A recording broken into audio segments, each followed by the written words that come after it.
Shimasei. Nah, dengan saya sendiri Maria Indriani sebagai host, kita akan membahas seberapa pentingkah organisasi itu. Langsung saja kita beri tepuk tangan yang mulia untuk Kak Muhammad Sultan Bintang yang merupakan Wakil Presiden Badan Eksekutif Mahasiswa Fakultas Kesehatan Masyarakat.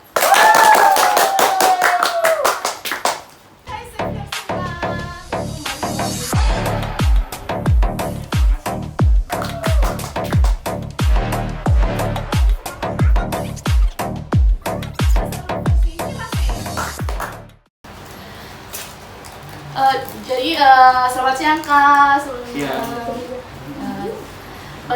Jadi kita mengetahui ya bahwa kakak ini merupakan Wakil Presiden Badan Eksekutif Mahasiswa di Fakultas Kesehatan Masyarakat. Nah, kita mau tahu dulu nih keseharian kakak sebagai Wakil Presiden di BEM Fakultas Kesehatan Masyarakat itu seperti apa?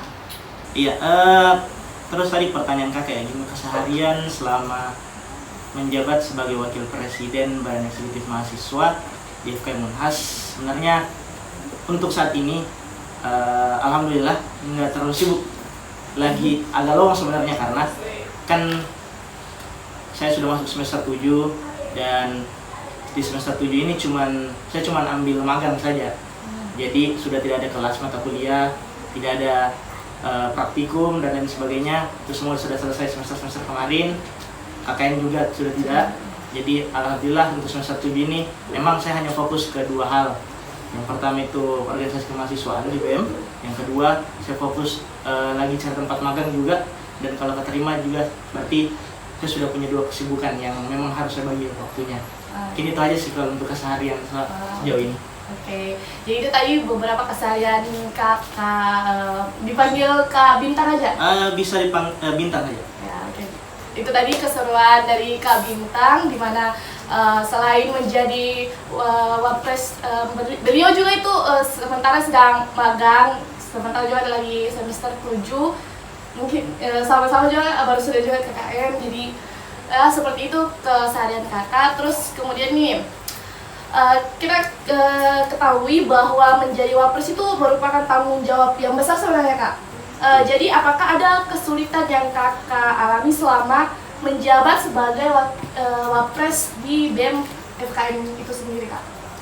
Iya, mengenai kesulitan sebenarnya di awal itu saya secara pribadi mungkin kan dalam menjadi wakil presiden, kalau saya secara pribadi saya punya patokan setidaknya saya bisa untuk menjadi apa ya istilahnya, teladan lah di organisasi sendiri. Kan apalagi ceritanya saya juga salah satu ketua lembaga di sana dan agak sulit ceritanya ketika misalkan di awal itu saya merasa sulit ketika harus beradaptasi mungkin dengan bagaimana saya harus menjadi ketua lembaga, dengan bagaimana saya harus mengontrol diri saya secara pribadi di luar dari status-status yang saya pegang atau jabatan yang saya pegang. Mungkin itu di awal sih. Terus kalau ditanya kesulitan lain yang pernah saya alami, itu lebih ke bagaimana saya sebagai wakil presiden itu memiliki pertanggungjawaban terhadap segala hal yang dilakukan. Karena kan di BEM FKM sendiri itu presiden dan wakil presiden BEM itu merupakan salah satu jabatan yang memang tidak semuanya bisa pegang, tidak semuanya bisa tidak semuanya mau mempertanggungjawabkan hal sebesar itu. Karena kan presiden wakil presiden BEM itu merupakan pelaksana operasional di organisasi kemahasiswaan khususnya di FKM Unhas. Maka dari itu memang saya secara pribadi perlu belajar banyak hal di awal. Bagaimana seharusnya wakil presiden itu bersikap, bagaimana seharusnya saya di organisasi, bagaimana seharusnya saya di kehidupan pribadi saya dan lain sebagainya. Mungkin lebih ke kesulitan yang seperti itu saya alami. Pun kalau kesulitan masalah program kerja, kesulitan hal-hal lainnya yang ada di organisasi itu, saya juga punya bantuan dari teman-teman staf yang lain, teman-teman menteri. Kalau di BMFM itu dia pakai kementerian. Jadi dia bukan departemen ataupun divisi. Jadi ya saya punya beberapa menteri dan saya punya beberapa staf yang memang siap menghandle dan membantu saya dalam hal program kerja. Mungkin seperti itu. Jadi itu tadi beberapa sebenarnya awal mula kakak mengalami apa namanya itu, kita ketahui bahwa menjadi wapres itu sangat punya tanggung jawab yang besar. Jadi untuk mengalami kesulitan pastinya ada di awal, lama-kelamaan juga akan terbiasa begitu. Nih, sesuai dengan tema kita pada hari ini, menurut kakak secara pribadinya, seberapa pentingkah organisasi itu, kak? Secara pribadi, menurut kakak? Organisasi, seberapa penting organisasi itu? Saya bergantung dari apa orientasi teman-teman sebelumnya untuk masuk ke organisasi. Apakah memang teman-teman masuk ke organisasi, misalkan kita ambil contoh yang alasan yang sering keluar itu dari kita pada saat awal-awal masuk ke organisasi itu karena misalkan menambah relasi, kemudian alasannya ataupun bilang menambah pengalaman, ataupun alasan yang juga tidak jarang kita dengar itu ikut-ikutan, ataupun cuman mau coba-coba. Nah, alasan-alasan seperti itu yang sebenarnya akan menentukan bagaimana teman-teman berorganisasi ke depannya. Karena teman-teman pasti punya tujuan tersendiri di awal. Kenapa teman-teman mau masuk organisasi itu? Misalkan nih, kita punya atau kita tujuan pertama itu karena kita ikut-ikutan sama teman. Nah, pertanyaannya adalah ketika teman kita ini dia tidak nyaman kemudian dan memutuskan di tengah perjalanan dia keluar organisasi, apakah kita akan ikut sama dia? Karena tujuan awal kita adalah ikut dengan teman itu. Nah, kan itu juga yang rancu jadinya. Nah, kalau saya secara pribadi, alasan pertama alasan pertama bukan hanya ke teman dekat, sebenarnya saya juga ikut teman tapi sangkatan.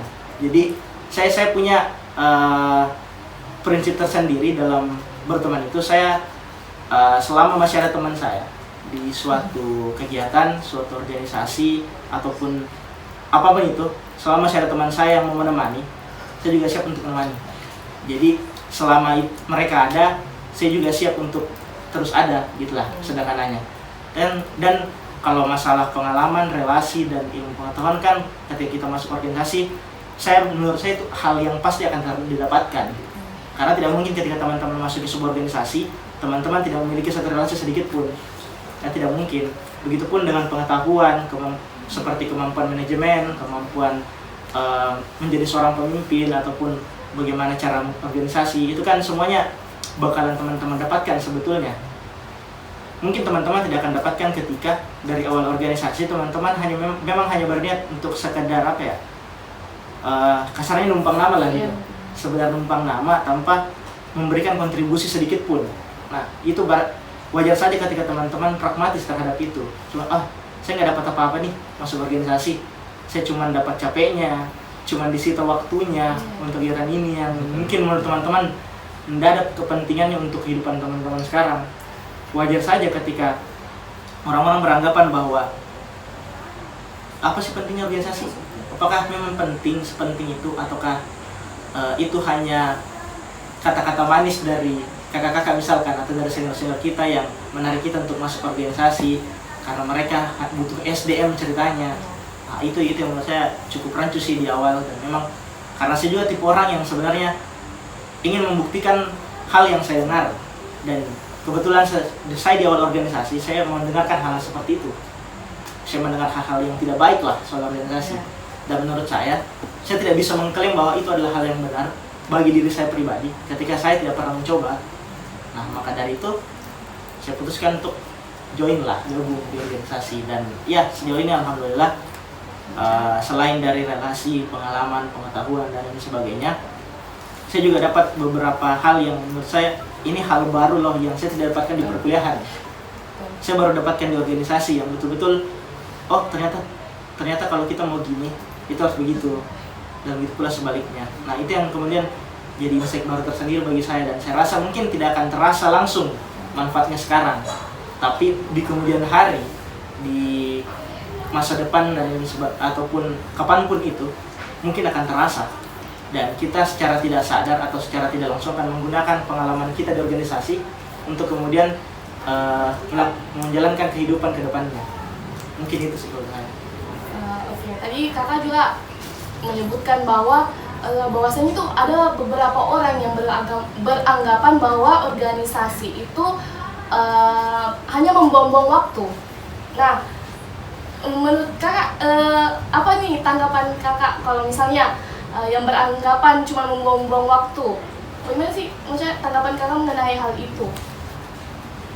Nah, kayaknya kalau untuk pertanyaan apakah organisasi membuang-buang waktu atau tidak, itu hampir ada tarikannya ya sama pertanyaan sebelumnya yang apakah organisasi itu penting atau tidak. Nah, ketika kita ditanyakan apakah organisasi itu membuang-buang waktu, kembali lagi ke alasan yang pernyataan yang saya ucapkan tadi di awal. Apa tuh organisasi teman-teman masuk organisasi dulu ini? Kalau orientasi teman-teman misalkan profit, uang, ketika tidak dapat uang, maka teman-teman menganggap saya cuma buang-buang waktu di sini karena saya tidak dapat apa yang saya inginkan. Nah, berarti bukan organisasinya yang salah sih menurut saya, bukan organisasinya, bukan kegiatannya. Yang masalah adalah orientasi teman-teman dari awal memang. Yang sedari awal hanya menginginkan profit lah, atau sedari awal hanya ikutan teman, ketika teman tidak ikut dia juga tidak ikut, atau alasan-alasan apapun itu yang cukup individualis dan pragmatis, yang hanya melihat hasilnya saja tanpa mau jalani prosesnya. Nah, itu menurut saya yang wajar ketika ada orang yang menganggap organisasi itu buang-buang waktu. Kan di sisi lain juga bagaimana organisasi berjalan itu tergantung siapa yang menjalankan. Jadi organisasi itu bukan sebuah hal yang statis, dia hal dinamis, tergantung siapa yang mengurus sekarang, siapa yang menjalankan kepanitiaannya sekarang, dan siapa yang turut berkontribusi dalam kegiatan-kegiatannya. Itu semua yang menentukan bagaimana organisasi itu ke depan. Makanya itu bicara buang-buang waktu atau tidak, kita kembalikan saja ke teman-teman yang menjalankan orientasinya apa, terus bagaimana dia berproses dalam organisasi itu. Ya kalau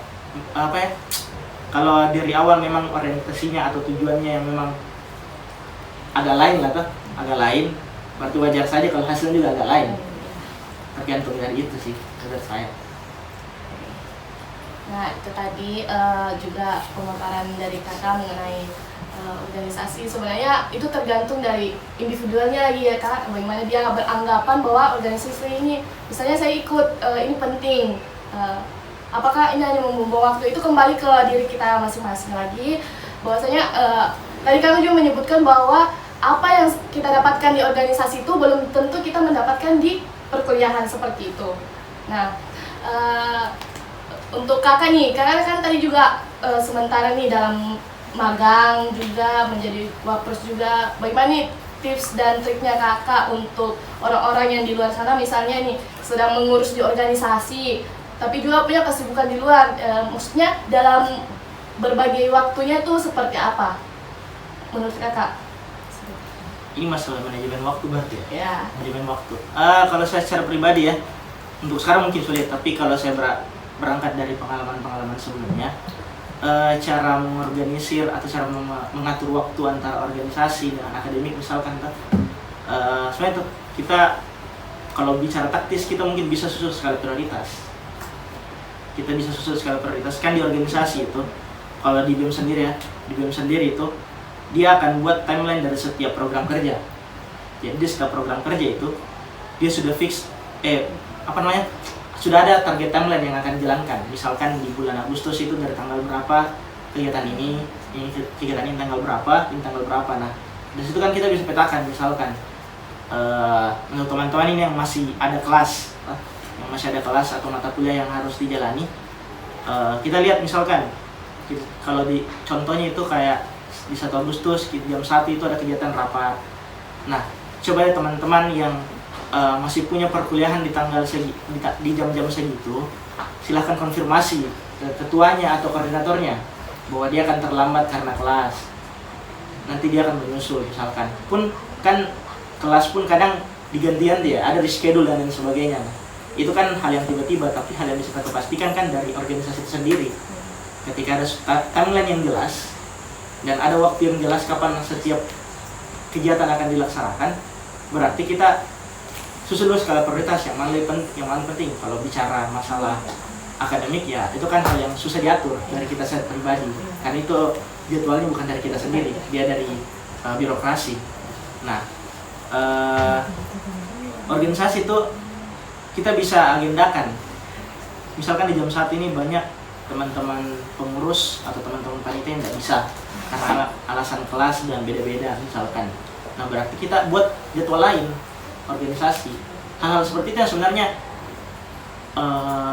bukan terdengar mudah sih ya, mungkin mudah untuk diucapkan, tapi dalam implementasinya sulit karena teman-teman yang organisasi, ini sepengalaman saya, banyak teman-teman yang saya temani organisasi di KMFK Unhas itu, dia langsung mengatakan bahwa tidak bisa jam segitu, pun kalau diubah tidak bisa di hari itu.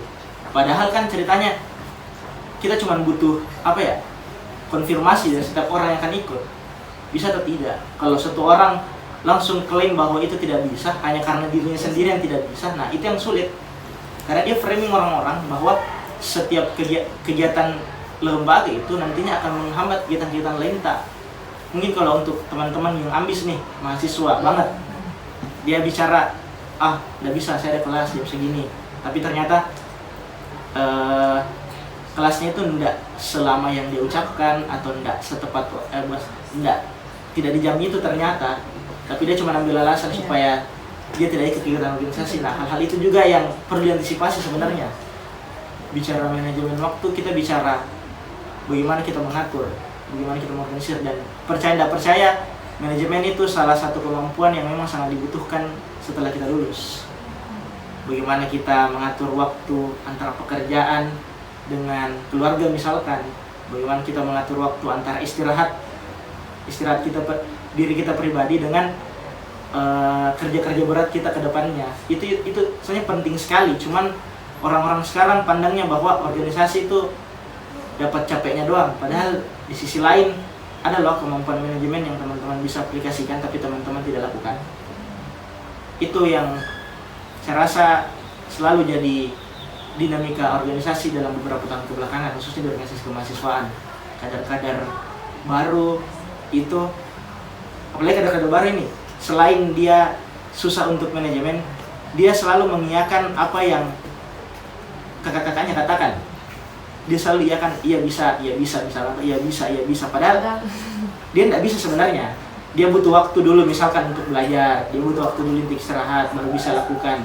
Tapi mungkin karena rasa takut atau rasa gengsi dan lain sebagainya, kayaknya langsung diiyakan saja.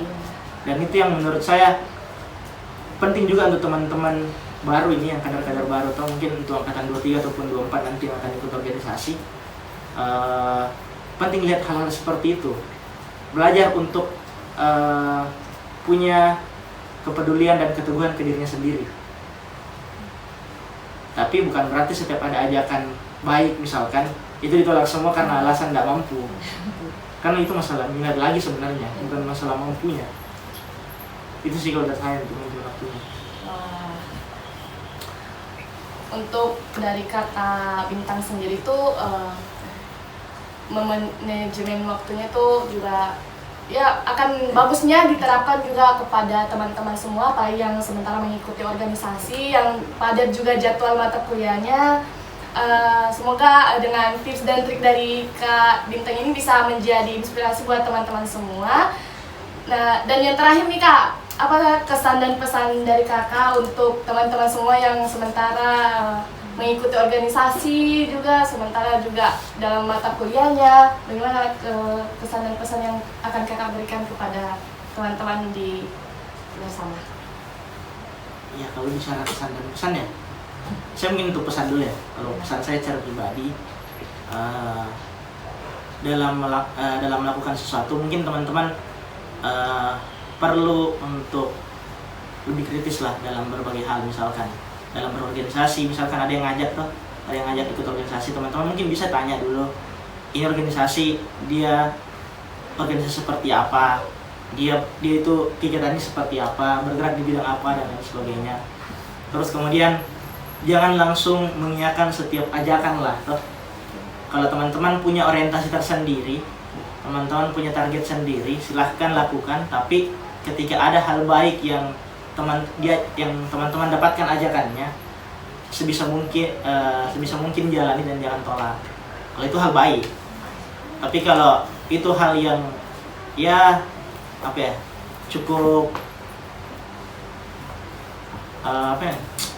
sembarang diajarkan, sembarang tahu dan sebagainya, silahkan katakan tidak. Saya secara pribadi di organisasi sendiri saya tidak pernah memaksakan ke diri saya sendiri mau apa. Tapi memang setiap hal yang saya lakukan itu karena memang saya mau, dan kebetulan saya nyaman di organisasi itu. Makanya saya secara terus-menerus itu, mungkin kalau teman-teman tanya teman lain yang ada di FKM mungkin sering lihat saya, karena memang bahkan ada yang beranggapan bahwa kenapa kamu ikut terus, kenapa harus di sini terus, kenapa nggak coba ke yang lain dan sebagainya. Ya, pertama mungkin karena saya nyaman di sini, dan ada juga beberapa hal yang saya dapatkan, entah itu pelajaran, pengetahuan atau relasi.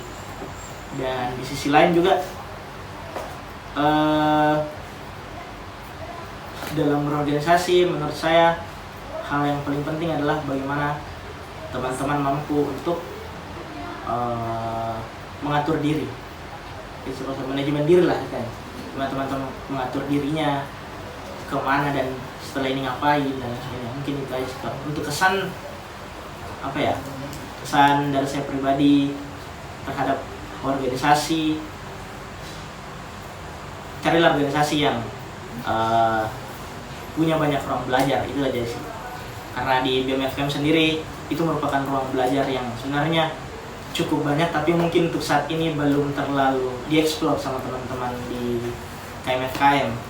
Entah karena kita terjebak dalam situasi yang serba instan, kita terjebak dalam situasi yang bisa aja ada, tapi kita tidak tahu bagaimana cara mendapatkan satu ada itu. Ya mungkin terakhir juga yang mau saya sampaikan, ini pertanyaan terakhir ya? Ya.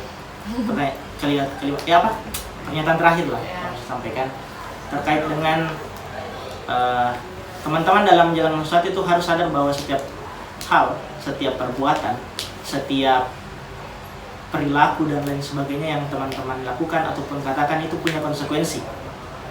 Jadi jangan mengatakan bahwa ketika teman-teman misalkan masuk sebuah organisasi, teman-teman tidak dapatkan hal yang teman-teman inginkan. Bisa jadi itu adalah konsekuensi dari orientasi teman-teman di awal. Jadi itu bukan sebuah hal yang salah sebenarnya, tapi itu adalah sebuah hal yang wajar terjadi ketika teman-teman sendiri juga tidak menetapkan dengan baik apa saja sih yang mau teman-teman lakukan, apa yang mau teman-teman dapatkan.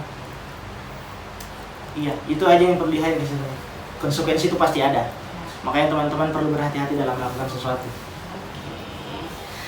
Itu tadi beberapa informasi mengenai seberapa pentingkah organisasi itu. Jadi untuk Savior semua, jangan pernah untuk beranggapan bahwa organisasi itu hanya membuang-buang waktu saja, tetapi juga punya banyak pengalaman yang dapat Savior semua gunakan untuk kedepannya. Terima kasih Kak, once again, thank you semua sudah menyempatkan diri untuk hadir. Untuk Savior semua juga yang ada di sini dan juga yang ada di luar sana, sekian dari kami tentang beberapa informasi mengenai organisasi ini.